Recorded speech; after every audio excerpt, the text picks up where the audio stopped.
The county seat of Cabell County, located on the Ohio River and home of Marshall University, I introduce to you Huntington, West Virginia. Today, I will give an informative speech on the history of Huntington and the current state of the city. Huntington has the second highest population in the state of West Virginia, second to only Charleston, the state capital. The city's university was victim to a catastrophic plane crash that killed 75 people on November 14, 1970. You may be familiar with the movie We Are Marshall. I lived in Huntington for the first 5 years of my life. I moved to Noblesville, Indiana, where I lived all throughout grade school, up until I moved to Muncie to go to Ball State. I easily could have chosen Noblesville to do this speech over, but I felt that there was more to tell about Huntington.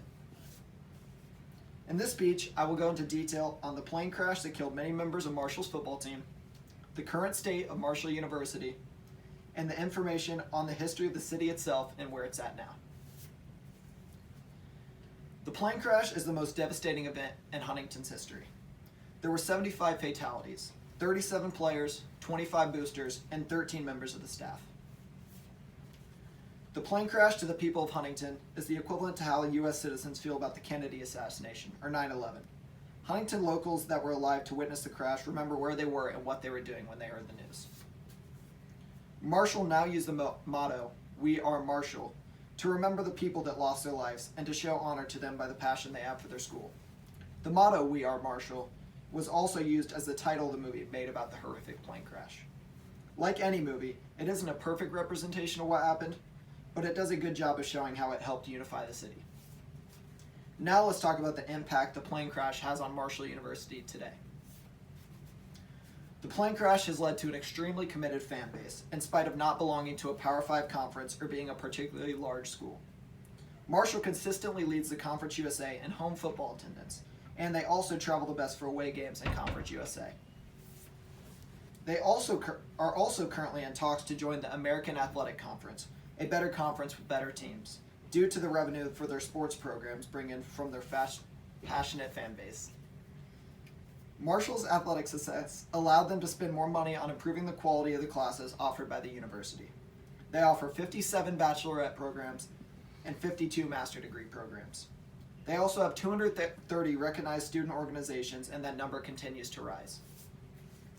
Although Marshall is a huge part of Huntington and its history, let's switch gears to the city itself. Despite being the second largest city in West Virginia, Huntington's population has been decreasing year after year since 2010. Huntington isn't necessarily alone in the statistic. 50 out of the 55 counties in West Virginia reported a decrease in population from 2017 to 2018. West Virginia is the fastest shrinking state in terms of population in the entire country. In spite of the population decline, Huntington has a very aesthetically pleasing scenery. It is surrounded by the Appalachian Mountains, the second longest mountain range in the United States.